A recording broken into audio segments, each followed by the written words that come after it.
Nabi Muhammad merupakan nabi terakhir dalam keyakinan umat Islam. Beliau adalah sosok panutan yang berkepribadian sangat agung.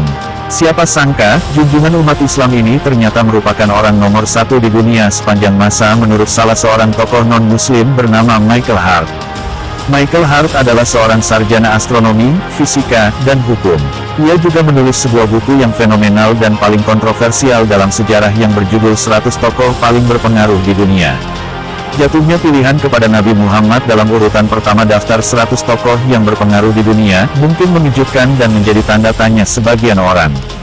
Namun menurutnya, Nabi Muhammad adalah satu-satunya manusia dalam sejarah yang berhasil meraih kesuksesan-kesuksesan luar biasa, baik dalam urusan agama maupun duniawi. Berasal dari keluarga yang sederhana, Nabi Muhammad berhasil menegakkan dan menyebarkan salah satu agama terbesar di dunia, agama Islam, dan sekaligus tampil sebagai seorang pemimpin tangguh, tulen, dan efektif. 14 abad setelah wafatnya Nabi Muhammad, pengaruhnya masih tetap kuat dan mendalam. Menurut Michael Hart, sebagian besar tokoh-tokoh yang berpengaruh di dunia merupakan orang-orang beruntung karena lahir dan dibesarkan di pusat-pusat peradaban, berkebudayaan tinggi, dan tempat perputaran politik bangsa-bangsa. Sementara Nabi Muhammad lahir pada tahun 570 Masehi di kota Mekah yang merupakan daerah paling terbelakang di dunia, jauh dari pusat perdagangan, seni, dan ilmu pengetahuan. Beliau juga menjadi yatim piatu di umur 6 tahun dan dibesarkan dalam lingkungan sekitar yang sederhana dan rendah hati. Sumber-sumber sejarah Islam menyebutkan bahwa beliau seorang yang tidak bisa membaca dan menulis. Keadaan ekonomi beliau mulai membaik di umur 25 tahun ketika menikah dengan seorang janda berada, bernama Khadijah. Bagaimanapun, sampai mendekati umur 40 tahun nyaris tak tampak petunjuk keluar biasaannya sebagai manusia, jelas Michael Hart. Selama 3 tahun, Nabi Muhammad menyebarkan agama Islam secara sembunyi-sembunyi kepada kerabat beliau. Memasuki tahun 613, beliau mulai mendakwakan agama Islam di depan publik.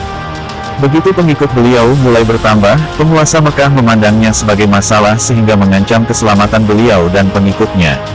Pada tahun 622, Nabi Muhammad hijrah bersama pengikutnya ke Madinah, kota di utara Mekah berjarak 200 mil. Peristiwa hijrah ini merupakan titik balik penting bagi kehidupan Nabi Muhammad. Di Mekah, beliau ditindas sehingga sangat sedikit penduduk Mekah yang mengikutinya. Sementara di Madinah, pengikut beliau semakin bertambah dalam waktu yang singkat. Pada tahun-tahun berikutnya, para pengikut Nabi Muhammad bertambah dengan pesat. Serentetan pertempuran berkecamuk antara Mekah dan Madinah. Peperangan ini berakhir tahun 630 dengan kemenangan bagi pihak Nabi Muhammad. Kembali ke kota Mekah selaku penakluk, sisa 2,5 tahun dari hidupnya, beliau menyaksikan kemajuan luar biasa dalam hal cepatnya suku-suku Arab memeluk agama Islam. Dan tatkala Nabi Muhammad wafat pada tahun 632, beliau telah memastikan dirinya selaku pemimpin efektif seantero Jazirah Arab bagian selatan. Suku Badui di Arab punya tradisi turun-temurun sebagai prajurit-prajurit yang tangguh dan berani. Tetapi jumlah mereka tidaklah banyak dan senantiasa tergoda perpecahan. Itu sebabnya mereka tidak bisa mengungguli tentara dari kerajaan-kerajaan yang mapan di daerah pertanian di belahan utara. Namun demikian, Nabi Muhammad adalah orang pertama dalam sejarah yang mampu mempersatukan suku-suku ini dan membawa mereka melakukan serentetan penaklukan yang mencengangkan dalam sejarah manusia. Hal tersebut berkat dorongan kuat kepercayaan kepada keesaan Allah. Di sebelah timur Laut Arab berdiri Kekaisaran Persia yang luas. Di barat Laut Arab berdiri Kekaisaran Romawi Timur dengan Konstantinopel sebagai pusatnya. Ditilik dari sudut jumlah dan ukuran, sangat jelas pasukan Arab tidak akan mampu menghadapi dua kekaisaran ini. Namun, di medan pertempuran, pasukan Arab yang membara semangatnya dengan sapuan kilat dapat menaklukkan Mesopotamia, Syria, dan Palestina. Pada tahun 642, Mesir direbut dari genggaman Kekaisaran Romawi Timur, sementara itu, bala tentara Persia dihajar dalam pertempuran yang amat menentukan di Qadisiyah tahun 637 dan di Neheven tahun 642. Penaklukan besar-besaran di bawah pimpinan sahabat Nabi, Abu Bakar dan Umar bin Khattab sebagai pengganti beliau tidak menunjukkan tanda-tanda berhenti sampai di situ. Pada tahun 711, pasukan Arab telah menyapu abis Afrika Utara hingga ke tepi Samudera Atlantik. Dari situ mereka membelok ke utara dan menyeberangi Selat Gibraltar dan menaklukkan kerajaan Visigoth di Spanyol. Sepintas, orang-orang mengira pasukan Muslim ini akan membabat abis semua Nasrani Eropa. Namun pada tahun 732, dalam pertempuran yang masyhur dan dahsyat di Tours, satu pasukan muslimin yang telah maju ke pusat negeri Perancis pada akhirnya dipukul oleh orang-orang Frank. Biarpun begitu, hanya dalam singkat pasukan muslim yang berpegang teguh pada ajaran Nabi Muhammad telah mendirikan sebuah imperium yang membentang dari perbatasan India hingga pasir putih tepi pantai Samudera Atlantik. Sebuah imperium terbesar yang pernah dikenal sejarah manusia. Dimanapun penaklukan dilakukan oleh pasukan muslim, selalu disusul dengan berbondong-bondongnya pemeluk agama Islam. Agama Islam terus menyebar di setiap abad, jauh melangkah dari daerah taklukan. Umumnya, jutaan penganut agama Islam bertebaran di Afrika, Asia Tengah, lebih-lebih Pakistan dan India sebelah utara serta Indonesia. Di Indonesia, agama Islam merupakan faktor pemersatu. Mungkin sebagian orang bertanya, apakah pengaruh Nabi Muhammad yang paling mendasar terhadap sejarah umat manusia? Islam punya pengaruh luar biasa besarnya terhadap para penganutnya. Namun begitu, diukur dari jumlahnya, pemeluk agama Nasrani 2 kali lipat dari jumlah pemeluk agama Islam. Lalu muncul pertanyaan, apa alasan Michael Hart menempatkan Nabi Muhammad lebih tinggi dari Nabi Isa dalam daftar? Pilihan ini tentu bukan tanpa alasan. Michael Hart mengemukakan 2 alasan pokok yang menjadi tolok ukurnya. Pertama, Nabi Muhammad memainkan peranan jauh lebih penting dalam pengembangan Islam daripada peranan Nabi Isa terhadap agama Nasrani.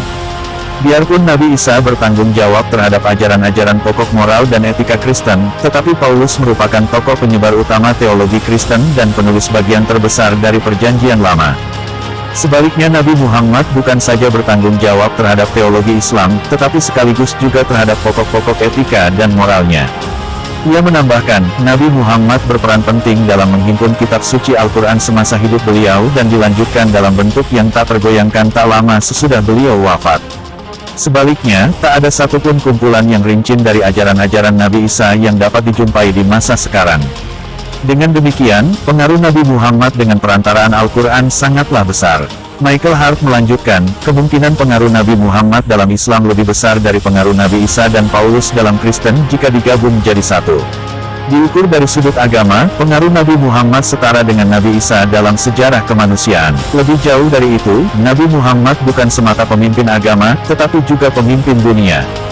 Fakta menunjukkan, selaku kekuatan pendorong terhadap gerak penaklukan yang dilakukan bangsa Arab, pengaruh kepemimpinan politik Nabi Muhammad berada dalam posisi terdepan sepanjang waktu.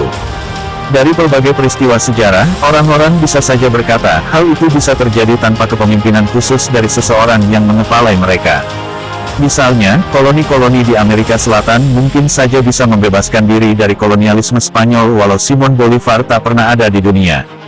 Namun demikian, tak ada kejadian serupa sebelum Nabi Muhammad dan tak ada alasan untuk menyangkal bahwa penaklukan bisa terjadi dan berhasil tanpa peran Nabi Muhammad. Satu-satunya kemiripan dalam hal penaklukan dalam sejarah manusia di abad ke-13 adalah apa yang dilakukan oleh Genghis Khan. Walau penaklukan tersebut lebih luas jangkauannya dari apa yang dilakukan bangsa Arab, tidaklah bisa membuktikan kemapanan, dan kini satu-satunya daerah yang diduduki oleh bangsa Mongol hanyalah wilayah yang sama dengan sebelum masa Genghis Khan. Hal ini jelas menunjukkan perbedaan besar dengan penaklukan yang dilakukan oleh bangsa Arab atas peran Nabi Muhammad. Posisi sentral Al-Quran di kalangan kaum muslimin dan tertulisnya dalam bahasa Arab besar kemungkinan merupakan sebab mengapa bahasa Arab tidak terpecah-pecah ke dalam dialek-dialek yang berantakan. Jika tidak, boleh jadi sudah akan terjadi di abad ke-13. Jadi, dapatlah kita saksikan, penaklukan yang dilakukan bangsa Arab di abad ke-7 terus memainkan peranan penting dalam sejarah umat manusia hingga saat ini. Dari kombinasi tak terbandingkan antara segi agama dan segi duniawi yang melekat pada pengaruh Nabi Muhammad inilah Michael Hart menempatkan Nabi Muhammad sebagai manusia yang paling berpengaruh dalam sejarah manusia.